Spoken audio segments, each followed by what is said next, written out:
ہمارے کچھ motivational speakers جن کے پاس نیدرلینڈ کی سٹیزنشپ ہے،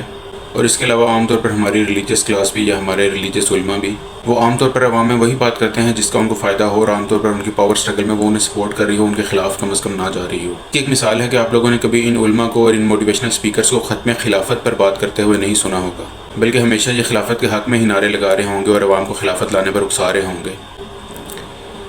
اب ظاہر ہے کہ جب یہ عوام کو خلافت پر اکسا رہے ہوں گے تو یہ خلیفہ اپنے آپ کو خود ہی تصور کر رہے ہوں گے، یا ایٹ لیسٹ اس پاور سرکل کا حصہ تو تصور کر رہے ہوں گے۔ بھائی مثال کے طور پر خلافت کے نام پر کوئی بھی نظام آ جاتا ہے تو ظاہر ہے کہ اس میں ان کا بھی پاور شیئر تو ہوگا، تو اس لیے کبھی آپ کو ختم خلافت کی حدیث نہیں سنائیں گے جس میں یہ کہا گیا کہ خلافت جو ہے وہ 30 سال بعد ختم ہو جائے گی۔ ایک تو یہ بات ہے کہ حدیث کے مطابق خلافت جو ہے وہ 30 سال بعد ختم ہو جائے گی۔ دوسرا سوال اس میں یہ بنتا ہے کہ آپ پہلے خلافت کو کوئی اسلامی یا دینی فریضہ تو ثابت کریں، یعنی کہ جس طرح نماز، روزہ، حج، زکوٰۃ جو ہیں وہ دینی فرائض ہیں، اس طرح آپ پہلے خلافت کو ایک دینی فریضہ تو ثابت کریں۔ پھر تیسری بات یہ ہے کہ جو ہستیاں یعنی حضرت ابو بکر، حضرت عمر، حضرت عثمان اور حضرت علی، یعنی کہ جن کے ساتھ خلافت منسوب تھی تو وہ تو خلیفہ تھے حضرت محمد صلی اللہ علیہ وسلم کے، یعنی کہ وہ رسول کے خلیفہ تھے، اور یہ خلافت کی ٹرم یعنی کہ نائب کی ٹرم اسی سینس میں استعمال ہوئی ہے اگر کہیں ہوئی بھی ہے تو نعوذ باللہ آپ لوگ وہ ہستیاں دوبارہ کہاں سے واپس لائیں گے؟ لیکن اگین وہی بات، چونکہ خلافت کا نعرہ جو ہے وہ ان موٹیویشنل سپیکرز کو اور اس ریلیجیس کلاس کو ایک پاور شیئر اور ایک پاور سٹرگل کا حصہ بناتا ہے، تو یہ کبھی آپ خلافت کے بارے میں صحیح گائیڈ کرتے ہوئے نظر نہیں آئیں گے، بلکہ یہی کہیں گے کہ ہم نے خلافت لانی ہے، اور ظاہر ہے کہ جب یہ سو کالڈ اپنی خلافت لے آئیں گے تو اس میں ان کا پاور شیئر بھی ہوگا۔